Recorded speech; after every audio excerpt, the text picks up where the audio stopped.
What's good guys, Tiger here. Today I've got another nuclear gameplay, what is part of my nuclear series, where I break down my game and explain how I got the nuke, and as I go through these videos you'll start to see more correlations of what I am doing and how I am adapting my playstyle in order to get that nuke, so you can either replicate that or take parts of what I am doing to put it into your game to best help you improve and get those nuclears. So this one was a couple of weeks ago during the endurance playlists. I am currently playing domination on payload, as you can see. Now I am in a full party. Now not all of my nukes are when I'm in a full party. However, this one is one of those games what is just very dominant, very one-sided. The enemy are just constantly on the back foot and we're just constantly pressing them. You'll see throughout the game, score streaks are just raining down and we've just got total control.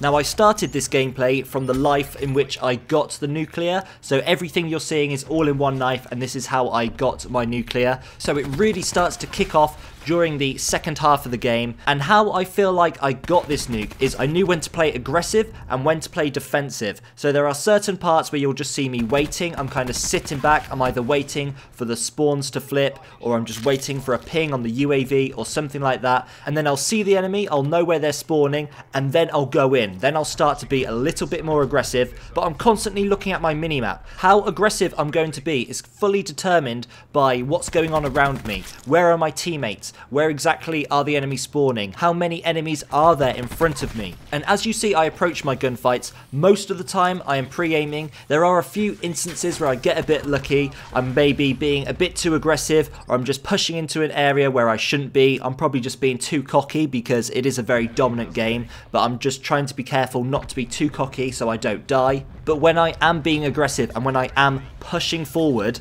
I'm being very conscious on my positioning. I'm making sure when I'm shooting, aiming down sights, I'm not always just pushing forward. I'm always looking for that exit strategy, just in case a few shots come in, I take a little bit of damage, and then I'll want to push back. That's very important when you're going on high kill streaks. You always want to exit strategy. So that can either be standing very close to cover or just making sure that you are ready to just slide out the way. You want to have that opportunity. So when you are crossing open ground, when you're in the middle of nowhere with no cover right next to you, you want to be fast about it. You want to make sure you are sliding or jumping across, almost like you would in Blackout. You want to make yourself harder to shoot just in case. And you want to make sure you are getting near cover and you've got something to hide behind just in case you get overwhelmed.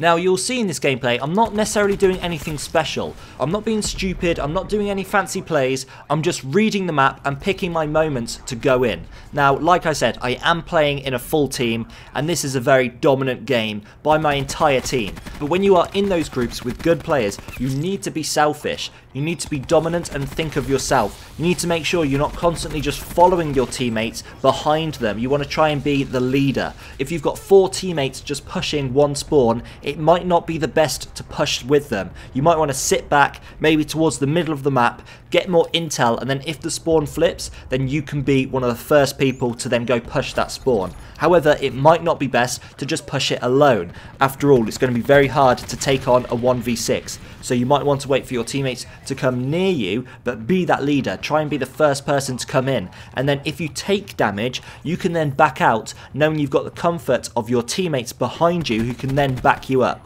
It's very important to use your teammates, whether they're your friends and you're talking to them or they're just completely randoms. At the end of the day, everyone wants to win the game and everyone wants to get kills. So if the enemy are shooting you, they're appearing on the minimap, and you back out and your teammate reads that situation, obviously not every teammate will, there's a lot of bad players who aren't reading their minimaps all the time, but I'd like to think that the majority of them are. They will see the situation and then they'll think about pushing forward to back you up. Now the class that I'm using the SWAT RFT, one of my favourite assault rifles in the game. Very, very powerful. I've got the reflex sight, quick draw, stock and long barrel. Those are my favourite attachments. They are 3 very good attachments that are good on pretty much any gun in this game, but I really feel they get the most out of this assault rifle, especially the quick draw and the stock. They make it very good for those close to medium long ranges, and then I've got long barrel for the long ranges. So I've really made this gun a jack of all trades and strong in all areas.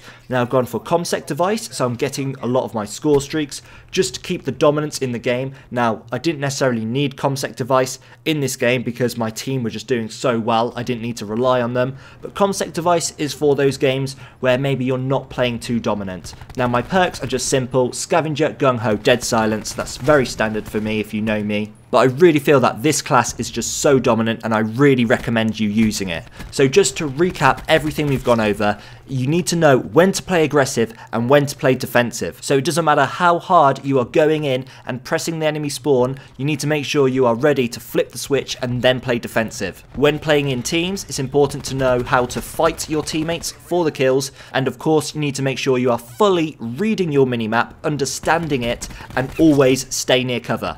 Okay, so that is all from me in today's video. I really hope it helps you improve at Call of Duty and become a better player. If you enjoyed this video and you want to see more, consider subscribing and turning on notifications to stay updated on all my latest content. But that's all from me. Take care guys, and I'll see you in the next video.